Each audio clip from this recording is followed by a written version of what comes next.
For those here, I'm going to be speaking on a microphone, and this should also help with the sound, with the audio. And I just want to make sure everyone is there. Beautiful, thank you. I see everyone coming on Facebook Live.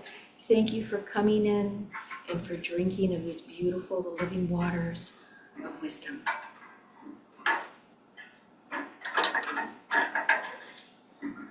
My name is Robin Richardson. I'm a reverend here.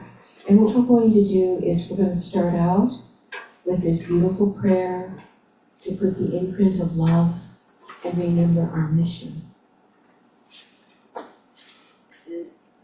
I will give you all of the information when I lecture on topics. Hello, everyone's coming in. Hello, hello. We haven't seen this beautiful light beam in a little bit. So when I lecture on topics, I believe in sharing exactly where I got everything. And I'm going to be doing a broad brush, a sweep of things, because there's only so much you can do with an hour and a half. And if you want to dive deeper, as this other beautiful sister said today, I want a deeper dive. She actually read the entire book of the Kabbalah. Wonderful. But I will share with you all my resources so that if you feel that you want to dive deeper, you'll have the tools to take you deeper. And then in your own time, you can study at a deeper level. So I always open up everything with this beautiful Joe Ray prayer. And I'll give you the website. It's JOHREA fellowship.org. And they're in Florida. So this is a beautiful prayer for paradise on earth. And with our intentions and our love and with our hearts open wide, let's go ahead and say this together and imprint this in the beautiful cosmic internet and on earth and in our bodies and souls. Great God of light, we behold your plan unfolding, whereby all spiritual clouds are dispelled. Impurity and error cleansed from the realms of spirit and matter. The age of light and joy is being born through your infinite compassion. Misguided forces waken unto truth, and negative practices cease, while forces of light unhindered restore the world to peace. All of nature receives your loving influence and finds its rightful place. Peaceful clouds move across brilliant skies, and the fragrance of countless flowers floats upon the air. Abundant harvests glorify the earth, every corner filled with happy voices. Boundaries between countries vanish, and ancient conflicts disappear as if dreams. All people are united, encircled by your light, and guided by your wisdom. Through service to humanity, all are blessed with health, peace, and prosperity. Great God of light, strengthen us with courage and wisdom to follow your will and realize paradise on earth. Isn't that a worthy cause? And then we can walk around with that paradise inside of us. Because even Jesus said, we hold the image and the similitude of God, right? And all these things that Jesus did, he instructed us in John, we can do these things also. And so that's what I was going to talk to you a little bit today. It's going to be on the Kabbalion, and I'm going to give you a little bit of a history, and it will help you to know that I've been with the Rosicrucians, dare say, 50 years. So it wasn't just a brief encounter that I've had. So, but I wanted to kind of go into the background of what this Kabbalion is. And I'm going to show the book. I got a picture and I put it on the site.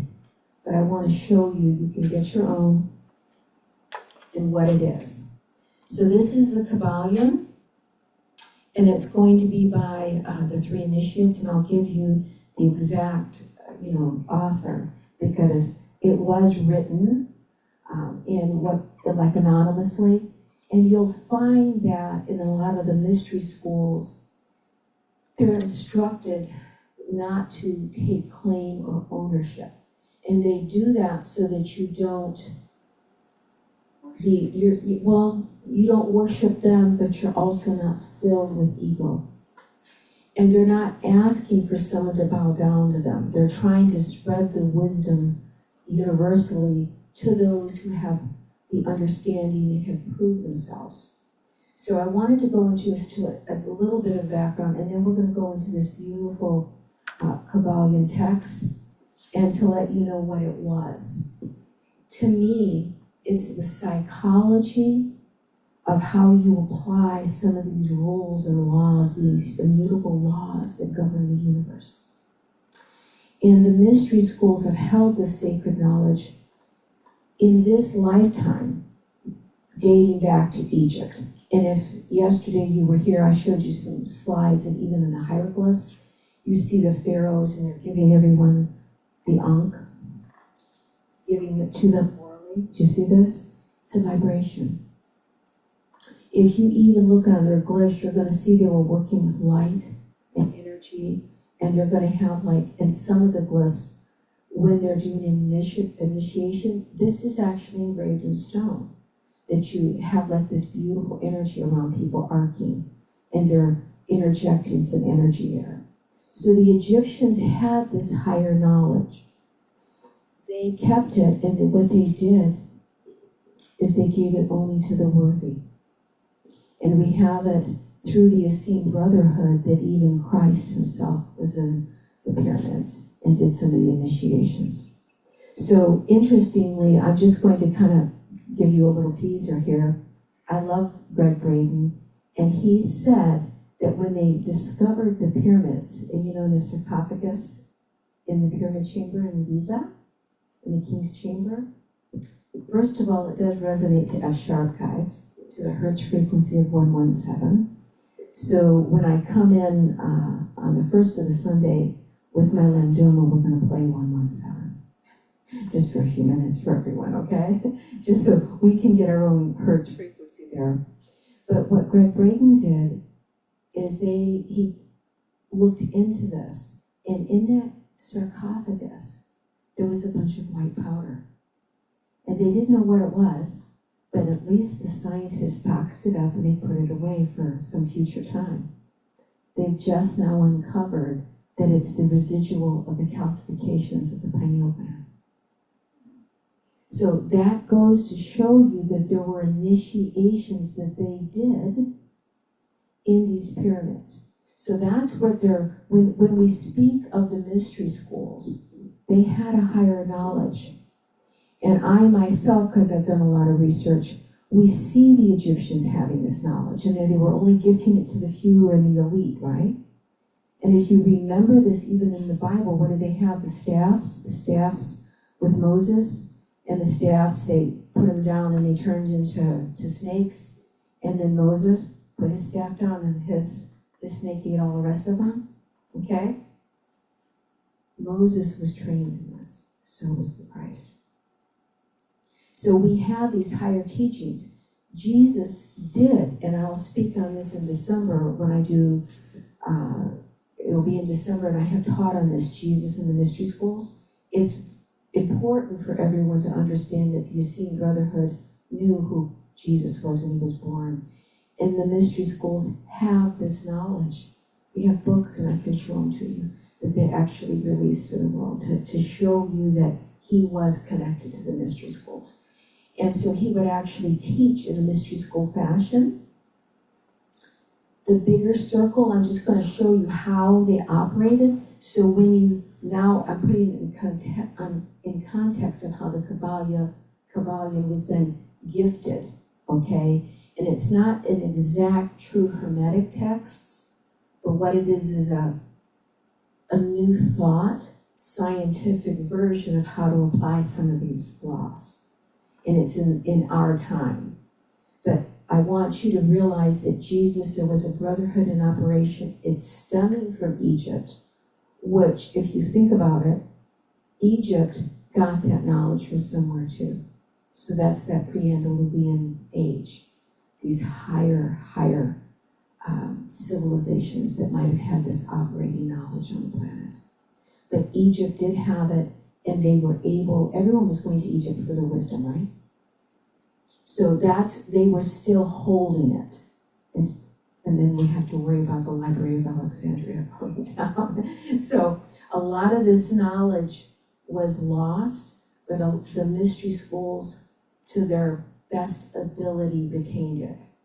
And I would tell you that at least I kind of was very lucky and blessed. So when I was 18, I went ahead and joined the Rosicrucians, and you'll hear that name. So the Rosicrucians, it's Amorc, AMORC.org. I told you I'd share with you all my resources. So they had some of this knowledge, and I will also tell you that you're not going to go to a one-day workshop or a 3-day workshop or read a particular book and get all of this unbelievable wisdom. The ministry schools are trained not to reveal the wisdom. So when someone's giving you all of this, they don't have permission, and that also means they probably aren't a true mystic, because their lips are sealed. Okay? I'm just so it's interesting, but you can see this new thought movement coming through, and they're questing for it. And I will absolutely give Helena Blavatsky kudos, because she was chasing the scrolls that were hidden in India about Christ. So she was chasing all this. But I will also tell you that some of the true authentic mystery schools, you were taught, it's embedded into there, that when you walk as a master, you don't tell anyone you're the master. And you don't give information or the pearls to the swine. That's in the Bible too. Because you have to make sure that person is worthy. And now think of this, and I have talked on this, but it has probably, when I go into the Kabbalion with you, you're going to see now why I want to go after the Colburn Bible. And I've taught on this. I always wondered, where did Egypt get all this knowledge? I was tracing it, right? Just I was chasing Jesus' breadcrumbs. Where has he got all this knowledge and teaching?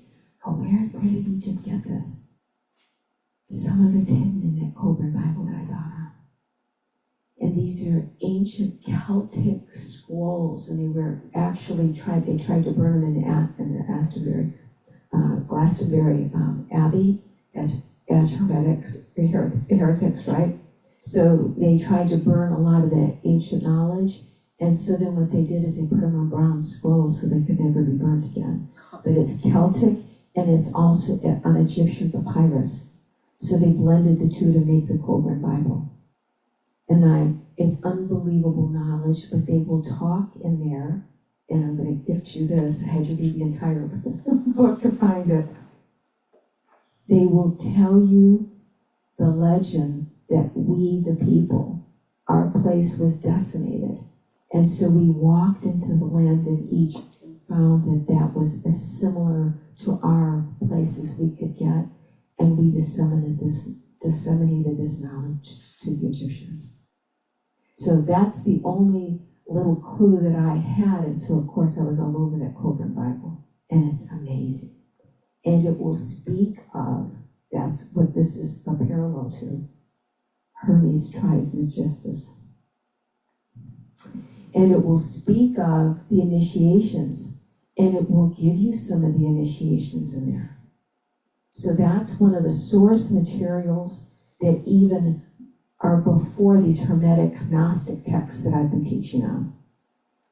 And so when they say Hermes twice born, we know Hermes as thrice born too. And I want you to think of this. He's giving you some of the initiations in this Colburn Bible. It is absolutely exquisite. And they were going there and they were shedding light. These beings could turn into light and emanate it. That's the kind of knowledge that Egypt had. But then that little piece, they were actually gifted that knowledge from this other what we're talking about, this pre-Andaluvian, they had this higher knowledge and teachings on this planet before. It's just been destroyed and rebuilt and destroyed. And like Plato was told by Solon, the Egyptian priests, you have been destroyed and rebuilt many times that you know not. You don't remember them. You only remember maybe the last age, right? So I will be teaching back on it, but wanted to give you that connection. I'm getting some cutout. I just Yes. find the battery. Okay. Can you hear me? We got it. Okay. Does that, I'm trying to interweave that so that you understand how important this is. And it doesn't just come from the Egyptians, but this knowledge was held in highest secret. Does that make sense? And they actually have legends of where they were arguing in the Kogan Bible. Remember Baal in the Bible? And you had the priesthoods, and a lot of the Egyptian priesthoods became corrupt. Well, the sons of God, small g, that held this higher teaching were taught, and they actually had a contest in the pyramid. And they put them in a darkened room, the Baal priesthood, and they couldn't do anything. And then they put the sons of God, right, from this Andaluvian race, and they could create light in it, lit the entire pyramid chamber up. So it's unbelievable. So I just want to share with you the Kogan Bible, and then let's kind of delve into the Kabbalion today and what it is. And to me, it is a psychology manual. How can we become masters? That's what Christ's teaching was. You have to walk in self-mastery. Christ was actually teaching in the mystery school, circulate like a circle. You teach, if you remember in the Bible, it says, when you're a little babe, I will give you pablum, baby food. When you're stronger, I will give you strong meat. So Christ, and this, I have taught on this, we have information on this. He would teach to the masses and make it very simple so they could get an understanding and really make them think and give them wisdom. Then he would teach on a higher teaching to those that were initiated, because when you're initiated, you have a higher understanding of some of these principles.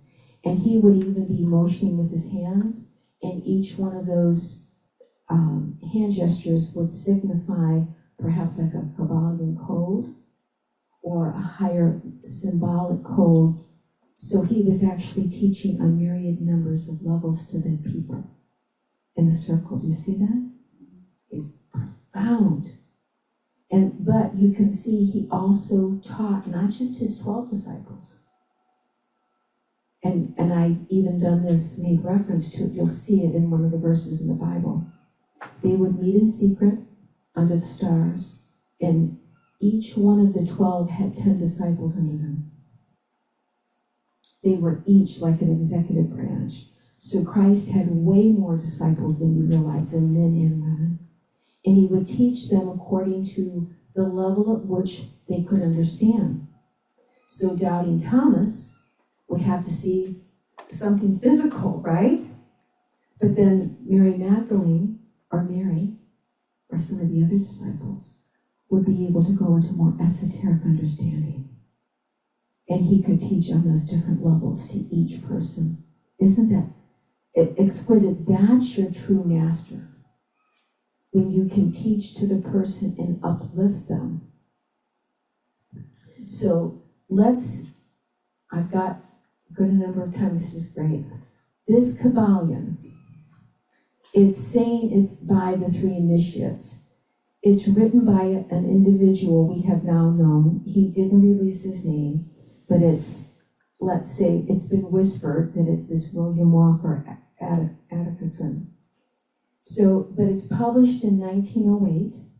So remember thinking there was a whole wave of this unbelievable, you have Edgar Cayce back then, Helena Blavatsky, you have a lot of these mystics that are tracing this knowledge. So you have this wave of individuals that are seeking this higher understanding and knowledge. If you read the prefix, it's beautiful. Because what it's making inference to is in an old way of doing it, like a dialogue between teacher and student, and you know, Plato and Socrates. So they're doing it between a student and Hermes, in a discussion between his students, you see. So that's how they're starting this off, to get you to understand that there are these ancient teachings, there is this secret doctrine that has been passed down orally. Just like the Tao, they will tell you the Tao, at the highest teachings, you can't even understand it even in the words, it's at a higher level. So to crystallize it into words simplifies it.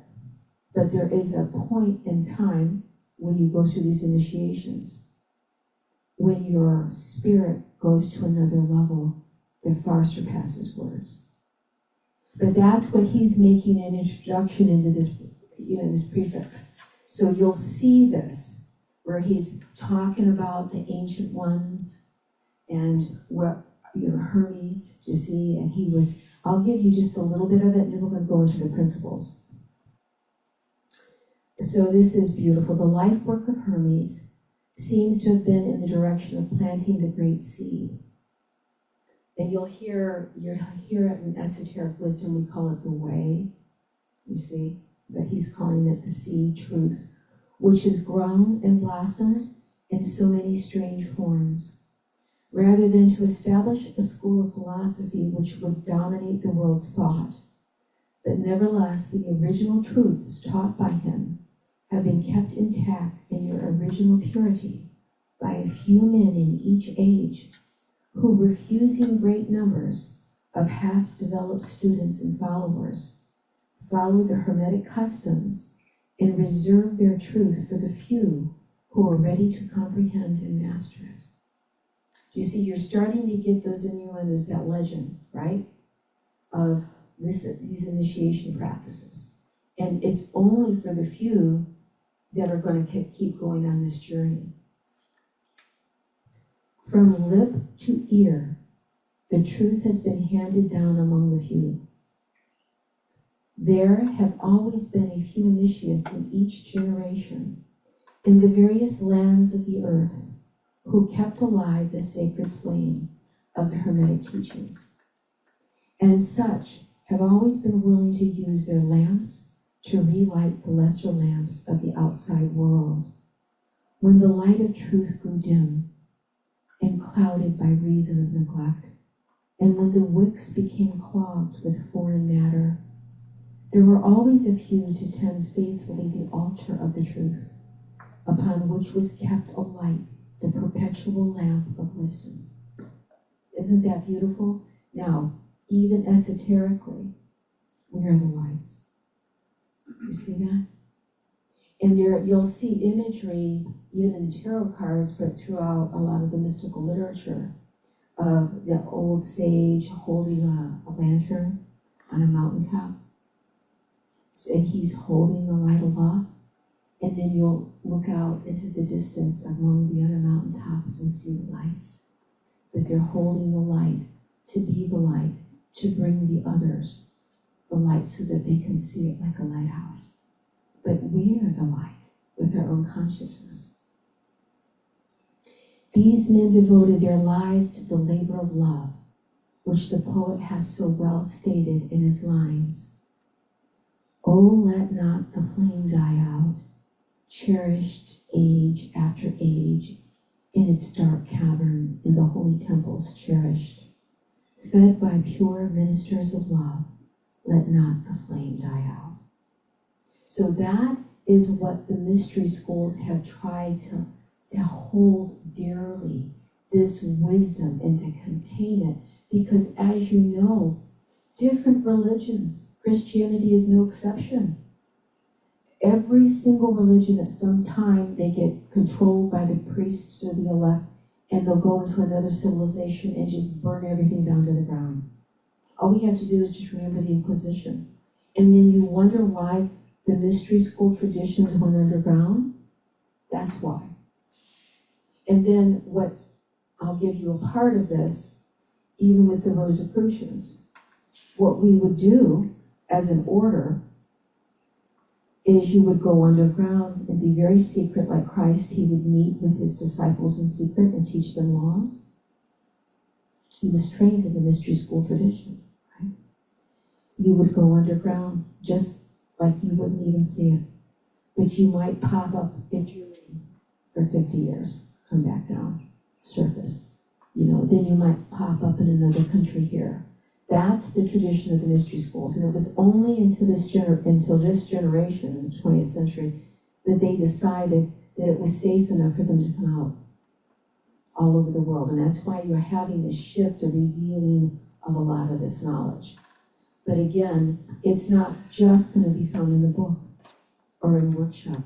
You have to do the work necessary so that your light is purified, that your virtues come online, that you suppress and have that power and that concentration. That's what the mystic is that you have subdued all the vices, you have acquired all the virtues, and now we have what the Kabbalion is about. How do we do that, you ask? You bring self-awareness, but then we understand the laws. And so that's, now you can understand with the Kabbalion, it's giving you application. How do we purify ourselves and bring our attention and have mastery over our concentration? Because it's intention and concentration and perfection of the body and mind. That's what a mystic is. And that's what the Kabbalion is going to try to teach us. So basically what this Kabbalion is doing, it's outlining a system of metaphysics and mental discipline, because that's what the initiations, you had to know and you had to be prepped to be able to keep that. And even in the Kolbrin Bible, it'll say, it'll take you to the point of death, so that you have to navigate all those different dimensions. Make sure you stay out of the Bardo and the astral realms. You go all the way up and you are totally in alignment. Even in some of these, it was a Lama of the Red Hat. With some of those Buddhist traditions to become to get the higher initiation, you have to go into a cave. How many times have you heard of this? For 6 months, or walk the wilderness a year. Think of Moses, right? And in order to achieve the status of being a Red Hat Lama, you were to go into a cave in total darkness. You only, fed a little bit of food. But then at the end, you have to sever your carotid artery and heal it. That's the power of healing. Can you imagine that? So you can see some of, even these Qigong masters, there's whole histories of some of this stuff. It's unbelievable the powers that they have and that we have within us. We've just been told we don't have them and that you have to go to someone else. We have those powers embedded within us, but it's going to take work and intention. And that's why you can't find illumination in a 48-hour period, because you have to do the necessary work and have that total concentration and be dedicated, you see? But this Kabbalion is built around the idea that the universe operates according to 7 fundamental principles, and that understanding these principles allows an individual to gain mastery over the mind. It's all in the mind, you see? But it's not just intellectual, guys. There is a higher mind, and even the Hindus will speak of this, right? And that's why it's not intellect alone. And when you can see the Kabbalion tree, you have the intellect, but you have compassion. You do like Buddha says, you walk up the middle path all the way to the higher dimensions. But that's balance. How do we balance ourselves and the world? And these are some of the laws, or the psychology of the laws, on how we can work with that. We want to master with the Kabbalion over the mind, the self, and life itself. So what is the core message?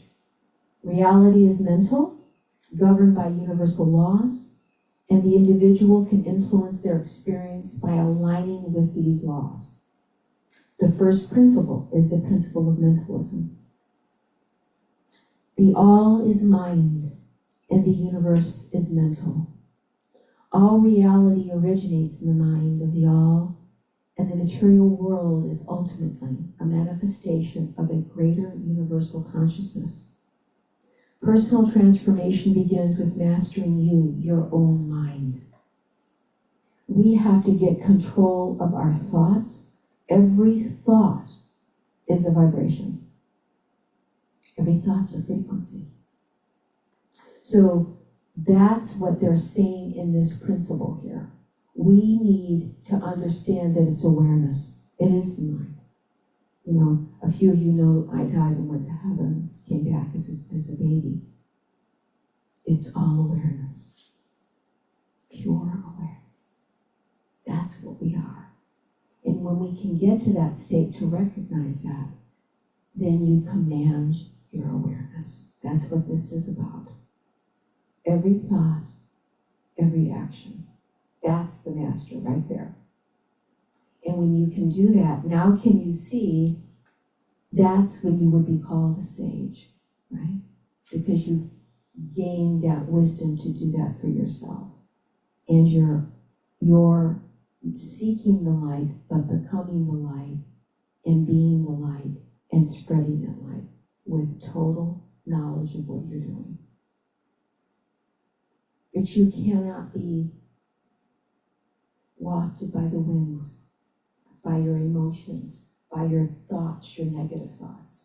I mean, you know I'm a mental health counselor. You command your mind to stop thinking the negative thoughts. You stop, you want application, right? You figure out what you're doing, why you're doing it. Stop the pattern. You see that? Knowledge comes first, and then you have the willpower. How do we do that? With then positive affirmations, understanding. And this is, when you understand these rules, you're going to be governing, right, yourself better, your thoughts better. But that's the first principle. It's in the mind. It's in awareness. The principle of correspondence. As above, so below, so below, so above. And you've heard it also, heard as within and without. Because we embody all these universal laws. We're like a beautiful orchestra. As with all the universal laws and all the chemists, the biochemists, you're going to see right now that they know. There's, I forgot her name, it's a wonderful woman she wrote a book called Molecules of Emotion, but it's like your molecules are dancing, they're doing a dance within you. You see? And so we're emitting light, like Dr. Fritz Popp is telling us, the biophysicist. But even all the molecules are singing. Our heart is beating a certain rhythm, right? And we're going to go into the rhythm here. But your heart is beating a certain rhythm. So everything is pulsing. You're like a walking orchestra. You know, you can, the pulse. Think of that. That's like a drum beat. We're every rule that is in the heavens is embodied on earth and in us. So when we understand a rule, what this is saying, even if it's on earth, then that must apply on the higher dimensions. That gives you a clue on how you can work the higher dimensions. Just like, and you've seen it, the hurricanes. Do you see that? It's that swirling, right?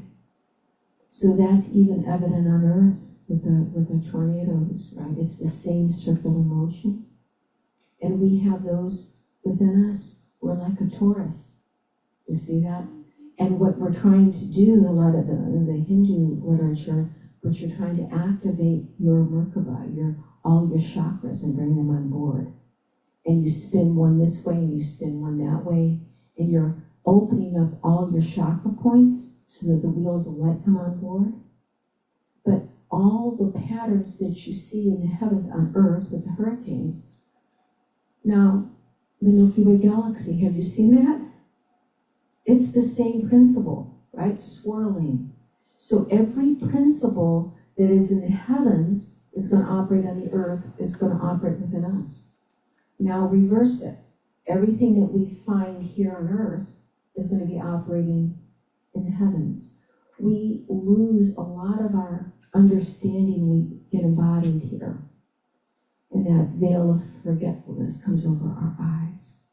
But we can still find our way by using this inference, and that's what they're talking here, the principle of correspondence. The next one was the principle of vibration. Nothing rests, everything moves, everything vibrates. All matter, energy, and thought vibrate at different frequencies. You can see how these correlate, right? The difference, it's these difference between these vibrations that gives rise to the manifestations. And I talked a little bit about this yesterday.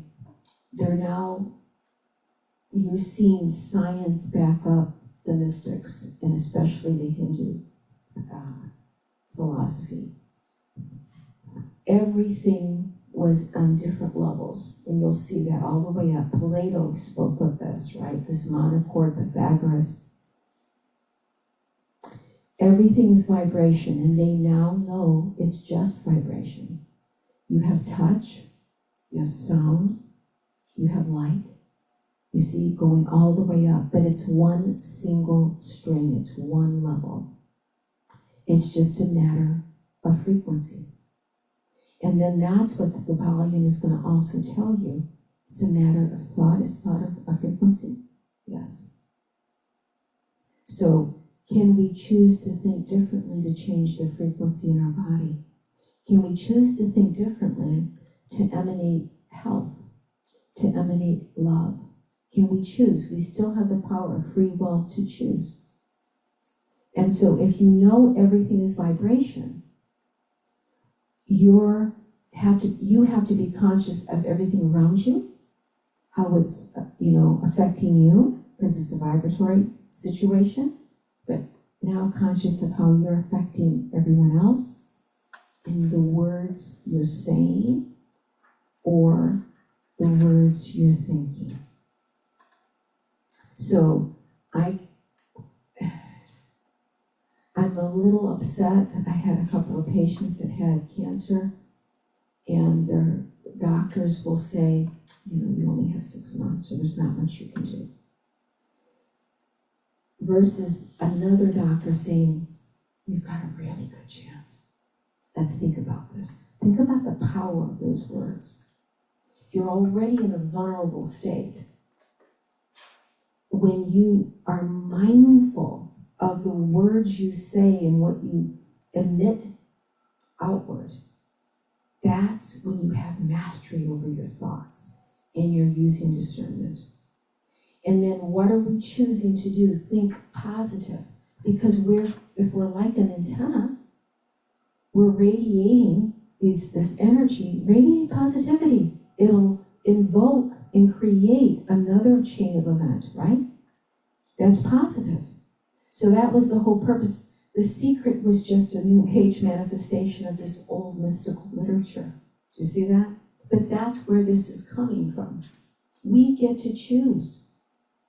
So remember our words to others and ourselves in the world. And then I would even tell you, surround yourself with positivity, with positive words. And I'm not someone that's going to say you have to negate the negative in this world. No. You master everything, and you're better able to deal with the negative because you control it and they don't rock your boat. That's when you're self-governing. You see, that's the mystic. That's the way how to do that. But you don't hide from it, you don't deny it, but you have to realize you don't buy into fear. You don't emit it. You choose the other path that's even better and more powerful and more wonderful. But we get to choose, and we are self-governing. They're using vibration now. Think of this in the science world. This is getting back to the cymatics. You can take an atonoscope or look at Hans Jenny. I'll give you some names you can look later. You can look at the vibration. You can put it like on a little black plate, you put some sand, and you put a frequency generator. Or you can even take like a violin, bow. That sound, that vibration, will organize the sand into these beautiful geometric patterns. And that's just two-dimensional. If you want to put liquid in it, you're going to start to see, and Hans Jenny did this, it's mountains and everything else. And yesterday I showed, I think it was a frequency of 1065 of what that pattern looked like when we did it, right on the cymatics plate. And you could see this pattern manifest. It is exactly like the tortoise shell. It was exact. And you see how God manifests. It's vibratory in nature, right? And God said, let there be light. And the Egyptian God who breathed it in, you see, out to the world. So in all the various religions, you're going to see that beautiful creation's story of God creating this with his breath. That's vibratory. Sound will organize matter, create it, manifest it, move it. Now science is starting to realize this. They're using all of the different vibratory shock waves to blast out gallbladder stones, kidney stones. They're starting to use it. Think of ultrasound. It's all vibration. Think of the right frequencies. I wish they would have saved Rice's original equipment. He was able to eradicate cancer. And they suppressed him because of, the big pharma. They wanted control over it. But there's different frequencies, and we're going to get there. And then you're going to find, go back to the Hindu literature, and they'll show you all the different levels of creation from Earth all the way up, and they use different instruments. It's different frequencies to invoke different frequencies even within you, or have you be exposed to them. We're supposed to have these frequencies, and our ears are so sensitive, right? But we're supposed to see all the colors and hear all these beautiful sounds. God made Earth for this, and it's healing. So that's why if we're mindful of vibration, we go out in nature. We feel Mother Earth, the grounding. This is a true story. They know this. Look at all the scientific evidence on its grounding with your Earth to Mother Earth. She's emitting a Schumann resonance. So when you're with Earth and you feel the frequency, they've done studies on this. Your body is healed when they now have grounding mats and all kinds of everything that gets rid of the inflammation, and you can be hooked up to a wire, you'll see it. Earth herself has got a pulse, right? She's vibrating. All the planets in the universe and in the heavens are vibrating. And NASA has actually done, and you can go online and see this, where you can hear the planet's songs, their vibration. And then that's Pythagoras speaking of the music of the spheres, right? And I would tell you, remember the law of correspondence, as above, so below, as within. You're emitting this beautiful sound with your awareness. And I was able to feel and hear that. All the souls of all the awarenesses have a beautiful light, and they're emitting. And that's the true orchestra of the heavens. It's awareness, just emitting our beautiful lights together. Do you see that? So we can do this on Earth. That's where we're making paradise on Earth, right? That's what the prayer was. So the principle of polarity. I know you had a question on this one. Everything is dual, opposites, hot, cold, light, dark, love, hate, are extremes of the same thing. If we have, as Pythagoras is speaking, a monochord, a frequency vibration, right? Every emotion has a certain frequency. But when you extend it out into the polarities, think of love and hate. That's an emotion. That's a charged emotion, isn't it? How do we, with our mental state, govern this kind of frequency? By alchemy. If we're self-aware and we understand this, we don't want to get rocked by the vicissitudes of this world. And they will try to rock you. With fear, with hate, with all kinds of untruths or whatever, and then we don't know what we don't know. If you feel yourself either going into fear, think of the opposite. If you feel yourself going into hate, think of the opposite. And I can even tell you, as a mental health counselor, underneath hate sometimes, underneath anger sometimes, is hurt. Underneath hurt was love. And when you understand that, you're the alchemist. If you truly understand this, and they did this with the Ho'oponopono, with the Hunas, this kahunas, I love Huna. That's the alchemist. That's this principle polarity, and I'm going to show you how you do it. Even you wanted practicality, Anna, right? This is love and hate, and the other one's going to be gender. It's going to be along the same kind of thing. But with the gender issue, masculine is authoritative, and feminine is receptive. And you have to know in that principle, when do I give, when do I receive? And that's the choosing. But let me kind of tell you about Huna, how you could apply this love and hate, anger and hurt.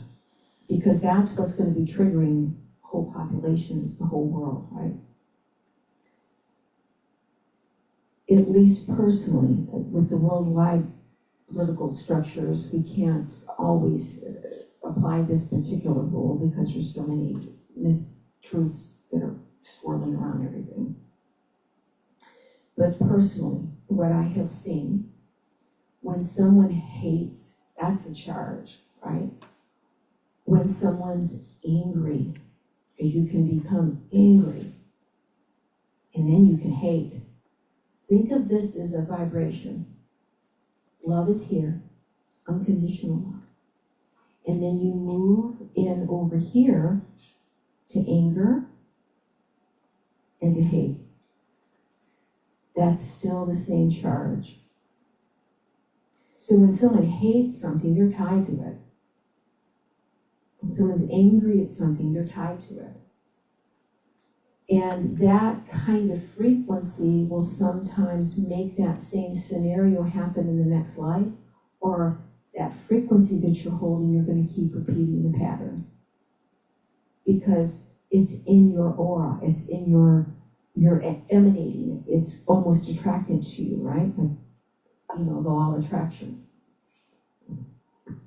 What you can do, because when you love, the next one might have been hurt, the grievance.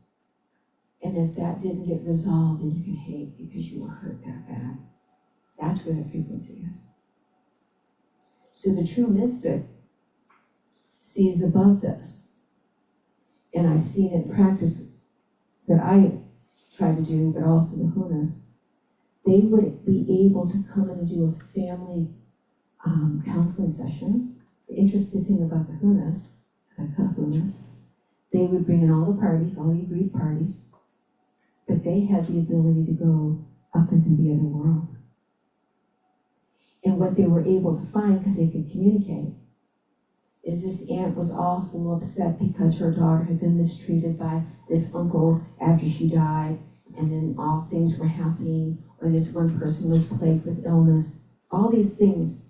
And the kahuna would be able, and a lot of them were women, were able to see this and to delineate the information to all the agreed parties.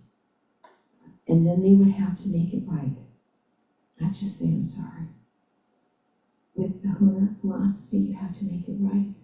How do you make it right? And then that would have to be enacted. And then peace would reign and love would be restored.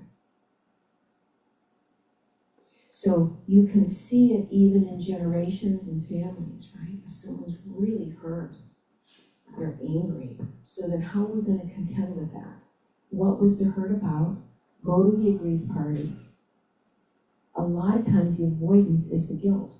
And they disconnected from that person and probably from God. And they're suffering. When you can give them a path of redemption, which is what did Christ talk about this? He even gave the archons a path of redemption, back to source, right? That's what you're doing, is creating that path of redemption back to the person that was aggrieved or hurt. How are you going to make it right? If you can't do that, if the party is no longer here, you can try to do that even if they're on the other side, right? You're only in command when you can rise to the point of neutrality. Be right in the middle. Then you've released the charge on it. And you're no longer bound, maybe in this life, to repeat those patterns or create the same patterns in the other life. Until you have mastered that ability, right? For whatever reason, that's an issue for you. Learn it well. Then you can start to see the teacher. Then that whole experience was a teaching experience, and you gain knowledge. It wasn't wasted in vain. So that was the law of polarity and vibration. The principle of rhythm. Life moves in cycles, rise and fall. Creation and destruction, and that's that Hindu, Shiva, Vishnu, right? It's that trifold. That's why in all these religions you're going to see the trifold. Father, Son, Holy Ghost, but even in the Hindu, you see this way, it's a rhythm. Rhythm can be transcended through mental discipline, preventing one from being swept away by emotional or situational swings. So, I will show you what we're talking about. If this is you, this is the Ankh, and these are all the emotions. When things happen, and you'll see in societies, cultures, do you see how far that swing is? If you don't have thought and mental thought and command over your feelings, you're going to be swept up for your whole life, going from side to side by the winds of whatever you're circling around in your life, by situations, everything. What the mystic is taught, you learn from others. You don't have to learn it always yourself all the time. Be open, okay? Have a little bit of wisdom. Learn from others, right? Have discernment. And then what are we to do? As that swings, you want to move up, all the way up. So that, think at the top here. Is the top getting swung anywhere near what the bottom is? No. Is it going up? It's going up to a higher level to understand things. And you're not going to be so swept away in your emotions. You're going to be looking, discerning, and governing what you think and what you do. During times of crisis and in good times. That's the mystic's way. And that's what that's talking about. Because everything is going to have a rhythm. Everything. The oceans do, right? There's cycles, the Kali Yugas, that they're talking about, these 26,000 years, and then they split it in half, 13,000. The Hindus speak of this, that Earth goes in cycles, the universe goes in cycles. We've got that, you're pivoting, around, looking at all the different constellations you see on the tilt of the Earth as it's spinning. So everything is moving in these cycles, including your life. That's the life, your birth, your life, and your death. That's physical, but think of mental and all the things that you do. And there's certain times in the seasons of your life that you can then know and master. Do you see that? You don't have to fight it. You don't have to cry about it. You understand it and move with the rhythm. So that was the law of the principle of rhythm. The principle of cause and effect. Nothing happens by chance. Every effect has a cause, and every cause produces an effect. And there's some literature in the Bible that Jesus will even make reference to this. Hermetic principles and practice emphasizes becoming a causative force rather than being pushed around by circumstances. So that's why we did the principle of rhythm. If now you realize that you don't want to be swung to the right and left with your emotions, and you're going to rise this up a little bit so you're not swung so much, right? Going to try to neutralize the force, and then the next one is you're going to be the cause. So now if you're a governing, self-aware individual, whatever situation happened, instead of me feeling like I'm a victim, instead of me being angry, because then I can't think, I'm going to look and assess the situation. I'm going to see what's there. And then now, with understanding, I can be the cause of how to go forward in a positive way. So you're truly understanding the situation, and now you're creating a positive outcome, dealing with whatever is at hand. Because we can't control the entire world, but we can control what we can control, and that's what it's telling you. So it's not just stopping being a victim. It's creating how to empower yourself and others. And what's that path forward, and make it something even greater and more wonderful. So that's what that's making an inference to. The principle of gender. Gender exists on all planes, physical, mental, and spiritual. It represents complementary creative forces. You'll see that even with the brain, right? The right brain, the left brain. You'll see it in all the religions. You know, we embody this in our bodies. You're either female or male. Or even electricity. I used to love this one as a child when I understood this. You have to have the negative current with the positive current to make light. Now they have found that out with our birthing process, with the zygote. When the egg and sperm come together, it actually produces, they got a picture of it, light. So we're made in light. We're made with these dual principles, right? As above, so within, right? As above, so below, so within.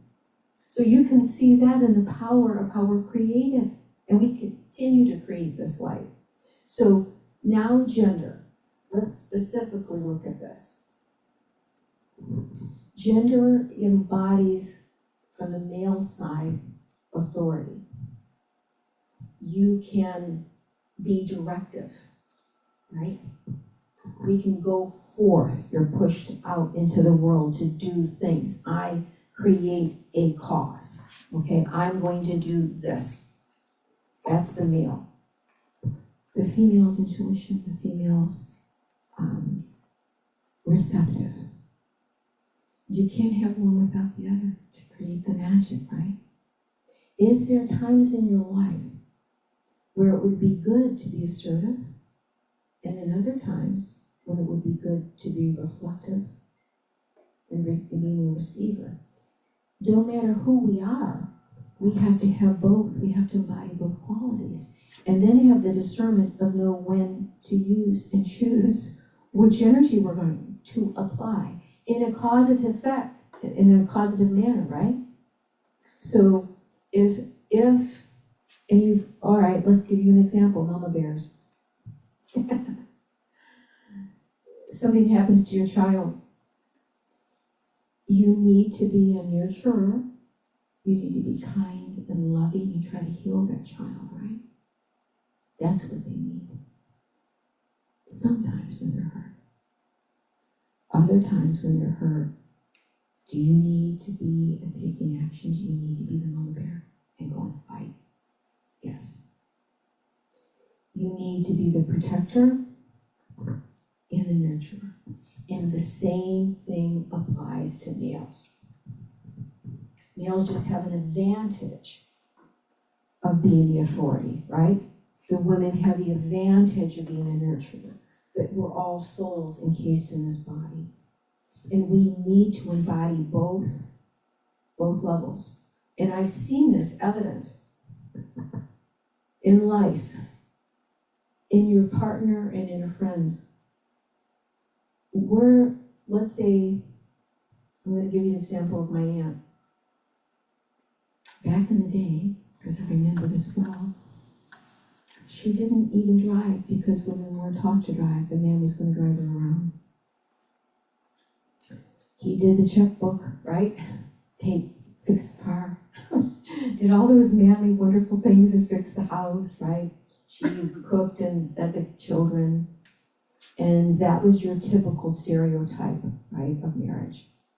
They loved each other. Now what happens? He dies. She doesn't know how to even do the checkbook. Then she's older, she doesn't even know how to drive. So wouldn't it be better if your mate, your friend, knows how to embody both? You learn the female needs to be more assertive, right? She needs to be able to be a commander. But then the male also needs to be the nurturer and the compassionate one also. It's both. Because we're going to shed these bodies, and we're going to be our brilliant little soul lights. We're not going to have the bodies. So don't you want to have some authority in you and a little compassion and nurturing and intuition? We all need that. We're going to be out of these bodies soon enough. But even in earth, we have to do both. I try to, support, let's say, my girlfriend who was in a traditional marriage. I had to teach her some of these things, right? Because you don't know, you may be left alone, and you're going to have to function in this world. And you shouldn't be reliant on any one person or thing. The soul needs to embody all these qualities so that we're no longer in a situation because we need it. We can govern ourselves and govern ourselves accordingly. We can do what we need to, but then you can be in a relationship because you want to be. Isn't that different? It's not need-based, it's not a void, it's not a vacuum. You're to lift people up with your energies and your own abilities. But then sometimes, when someone's hurt and they've been victimized, don't we have to come in and help them? But we have to be empowered to do that. Not a victim. We have to embody both qualities. Does that help a little bit? And that was the principle of gender. So the alchemist, and you'll hear this, alchemy, and they have all the mystics, and you'll hear the philosopher's stone, right? And they're changing, lead into gold. What they were talking about is this. Changing yourself and your thoughts.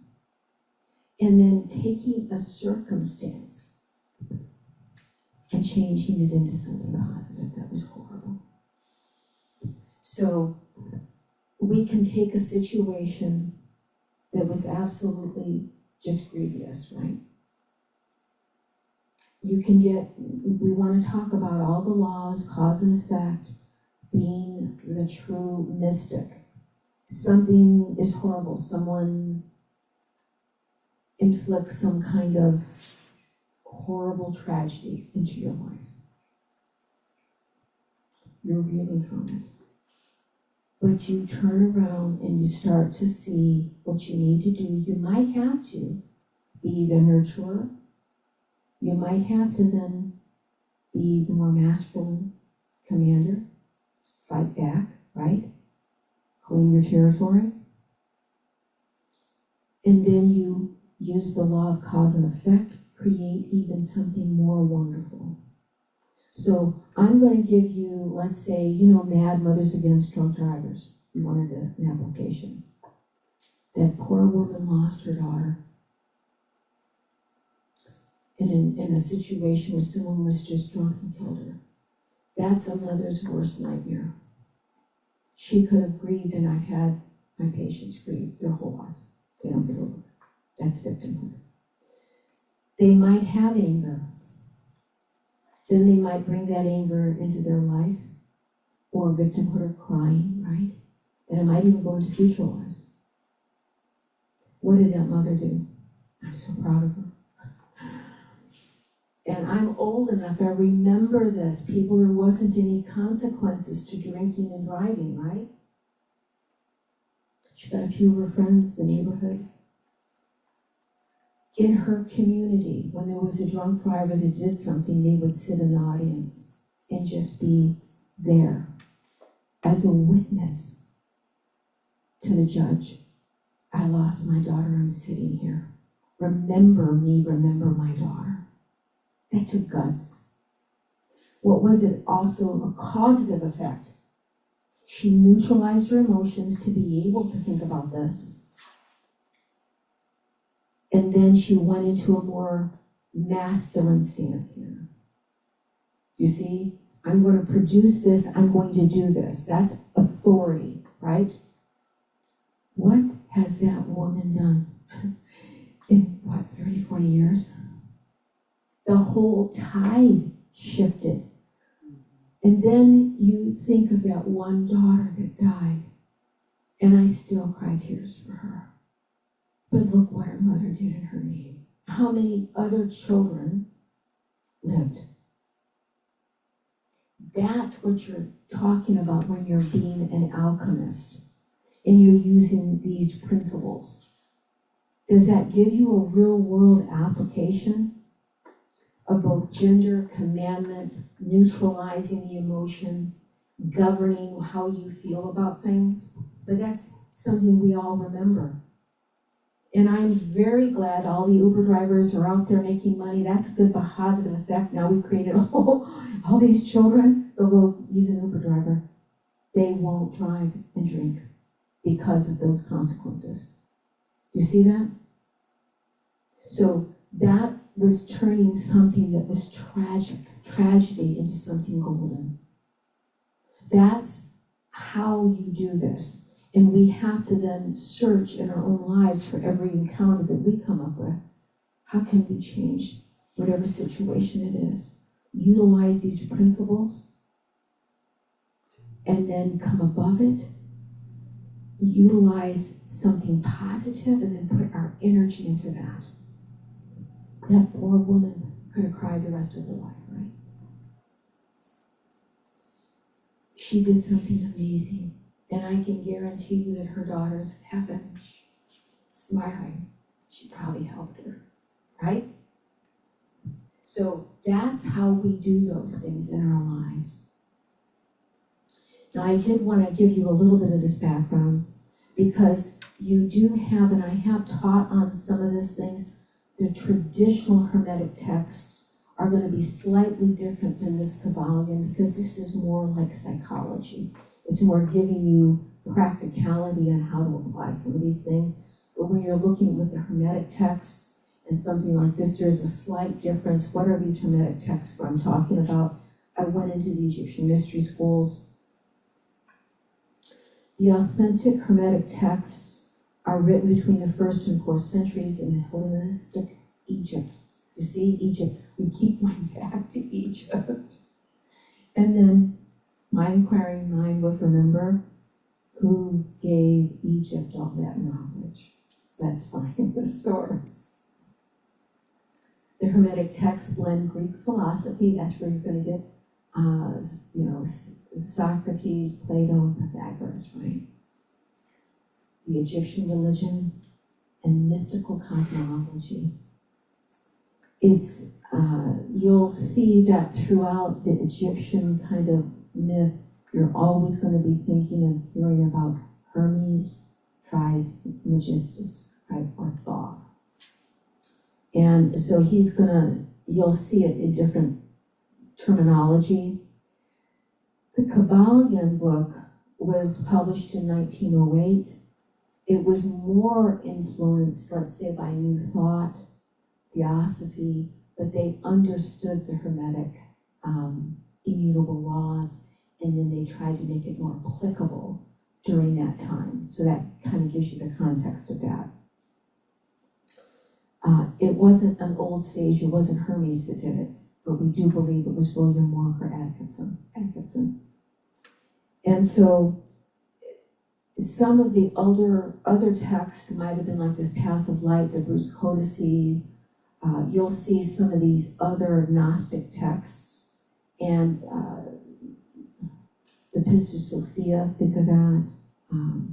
You're going to see that there's a whole history that the Gnostic texts are going to be talking about you having gnosis. That's where the word gnosis comes from, knowledge. A direct relationship with God. And that's why they call it heretical. Because a lot of the religions, when religion came in and Christianity was taken over to the Roman Empire, and they spread it that way, it was more, you got to go through priests, you got to go through these people, but you can't go direct. So that's why they tried to burn all these ancient texts. In Glastonbury Abbey, that's where that Colburn Bible, the whole book was almost destroyed, you see. The heretical texts are the Gnostic texts where you are in direct communion, showing you that you can get direct revelation. And then now, Hannah, direct revelation, that's intuitive. That's female. Okay? You see, does the soul need that? Yes, we have to be open to receive the knowledge from the divine. Now, there's two different forms: receiving inspiration, and then if we use the other side, we can petition. That's the authoritative, right? Asking and receiving. You see, we're using both male and female on that. So with the Kabbalion, it's the universe is fundamentally mental. It's telling us all matter arises from the all.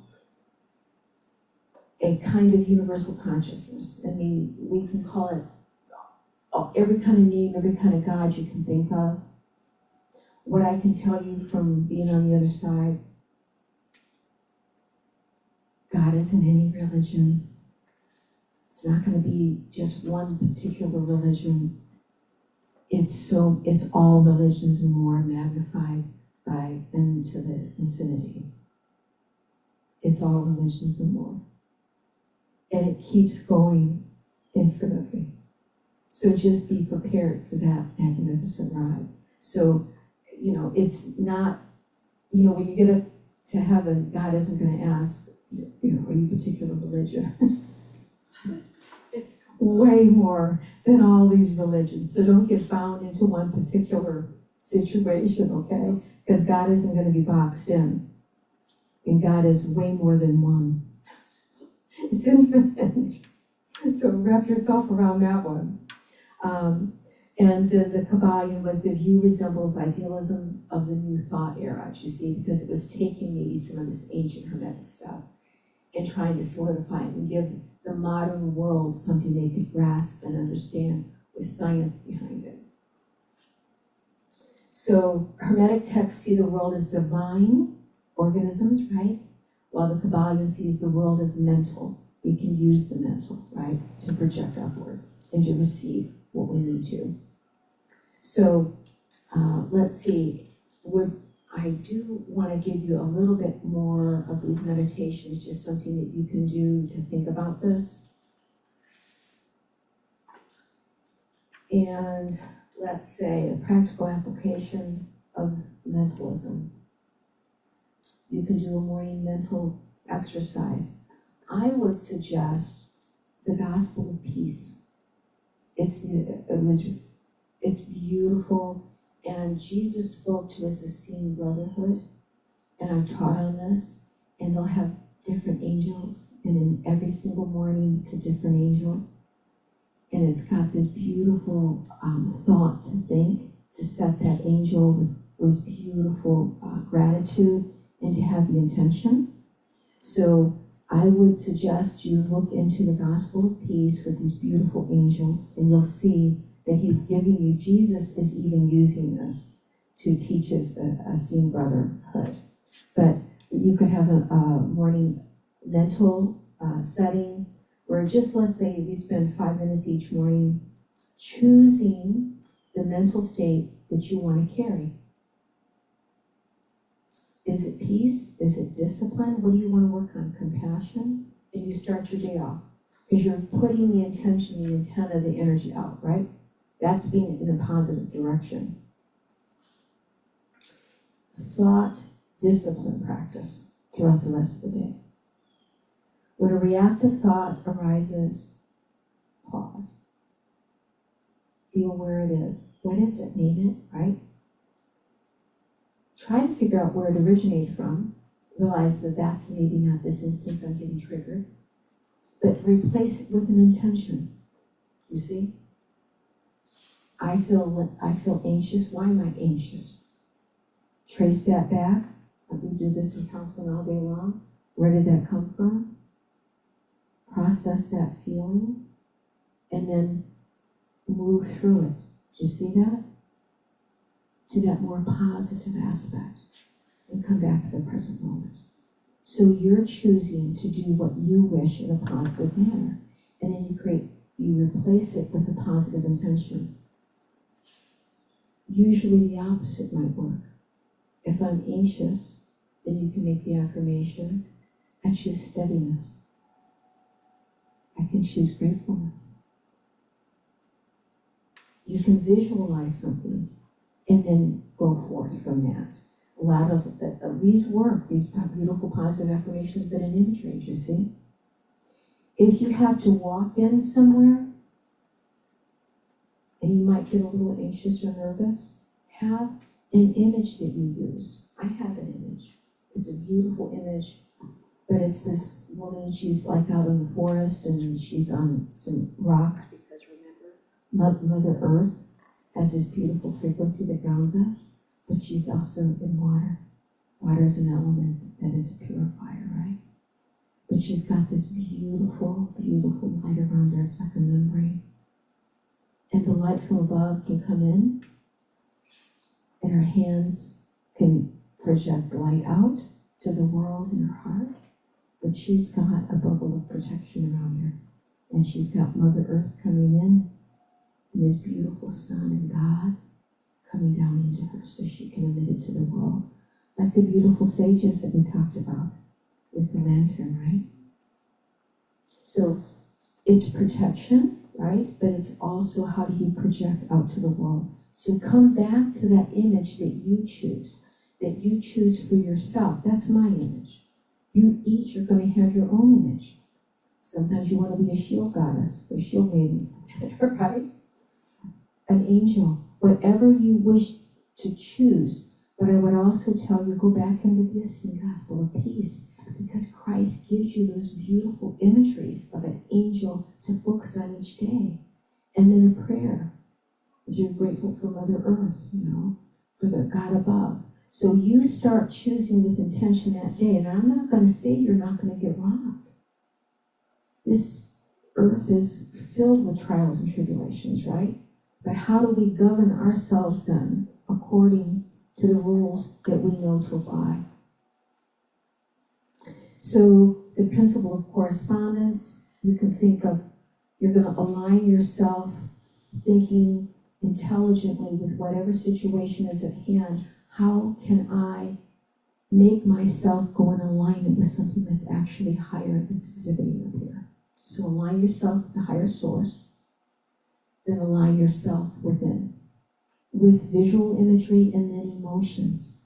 Start emitting that emotion that you wish to have, that you need.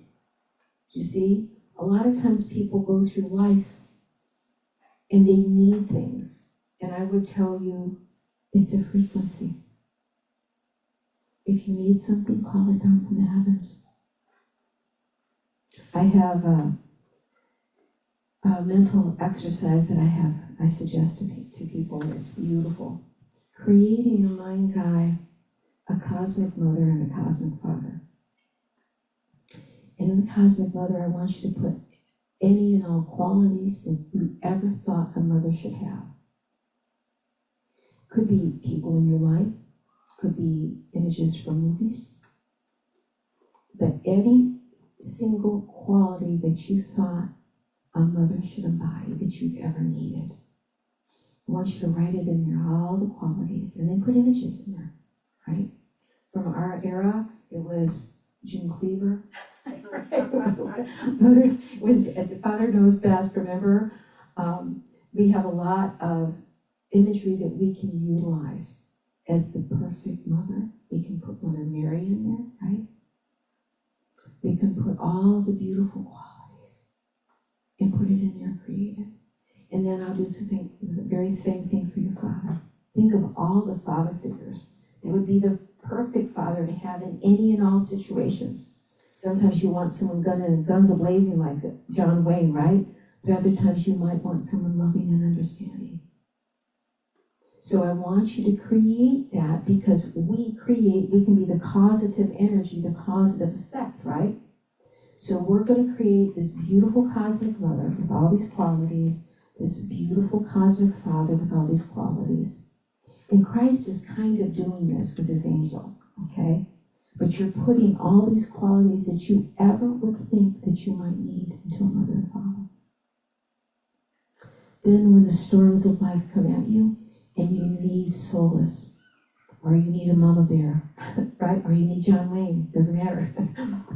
You can choose that energy to embody, to either console yourself, give you what you need, and then choose the causative energy to then go forth to fight or to do what must be done. But then you're self-contained, right? You're not playing the victim. You're choosing the frequency that you need, embodying the frequency, and then with mentalism going forth and creating and forging ahead whatever path you need. So does that help you to understand how I've given you real world practical advice on how to apply this? Does that help you? And each person's mother or dad is going to be different. The qualities are going to be different, right? Even their own positive affirmations may be different, or even the visualization, right? And each person's unique, so they're going to customize it, but that's what you get to do. This is your life. You're the captain of your ship. So anyway, I hope that I might have sparked an interest in some of the Hermetic teachings, maybe the mystery schools. If you're ever interested, you can go to the Rosicrucian website, amorc.org, to see what they're all about all over the world. But these were the texts that I spoke on today, the Kabbalion by the 3 initiates. And hopefully you can delve deeper. And then maybe even check out the Sing Gospel of Peace. So let me see if there's any questions. Any questions, you guys? Let's see online. Let me see if I can do that before I take off. Okay. So we had a beautiful fundraiser here. It was a beautiful expo. We had all kinds of people here. I appreciate everyone showing up today. There's a lot of people on Zoom and on Facebook because they were here yesterday. We appreciate each and every one of you coming here to shine your light. You're seeking, and hopefully you found a little taste of water here. The Sufis, I've got to close this. This is beautiful. See, I love Sufism.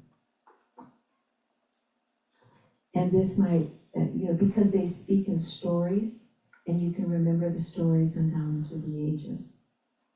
But they had a story of tea, and I may not get this exactly right, but you're going to get that's why they speak in the story realm, because I would have read it 10 or 15 years ago. And that's why I appreciate you coming here to taste of the wisdom. So now what they will tell you is that there's a story of all these caravans, and some of these travelers stumbled upon this caravan. And while they were there, they offered some of this exquisite tea, and it healed them up, and it made them wise, and it was unbelievable. So they took this back to the city, and they told everyone, and everyone started coming, and they wanted to taste the tea, and they all got it, And they brought it back to the city, and then this one said, that can't be true, I just don't believe it. And the other ones replied and saying, well, I'm gonna grab all that tea so I can make myself the money, we're gonna steal it from them, and no one's gonna have it. We're not gonna tell them the ingredients, right? So then you had all these people in the different factions trying to grab this tea. So it caused a great big commotion and all kinds of attention, bad and good. So then what the custodians of the tea did, when they realized all this commotion and the naysayers and they're fighting and now they're bickering with each other, what they did is they moved. They were long gone, they went to another part of the desert. And they learned from this story. And now when the travelers come and they give them the tea, they don't tell them that it's a special tea. But for those who drink the tea and they go, that tea was amazing. Do you mind if I have a second cup? It's truly amazing. Then they will give them that tea. But they don't tell anyone they have the tea. That is special. They just offer it to them freely, right? With no cost. And not telling them it's got the magic to it, the higher wisdom. But if they seek and they want the second cup, then they're offered and they're given to it freely. And then it kind of takes away all the commotion. Isn't that beautiful that Sufis say? And so we hope from the Cosmic Center of Spiritual Light that today you have come and maybe drank a little bit of tea. So to keep our beautiful center going, if you can, leave a little donation for us and in the basket here and or online. You can go to www.ccosl.com/donate so that we can continue our ministry of loving light. We appreciate this. Oh, thank you, Lori. We got all kinds of people here. So thank you for coming. We appreciate it. Hi, Linda. And from Hawaii. We even have, someone from Hawaii is watching us. Oh, wonderful. This is wonderful. Thank you. I love Hawaii. If I could be in Hawaii, I would be in Hawaii. Okay, beautiful. But Sarasota's second best. I'm just going to tell you, we've got our sacred stuff and our sacred sands here too. But yeah, thank you for being here. Thank you for sharing your loving light. And may you drink your beautiful tea. All right. Bye-bye. Namaste.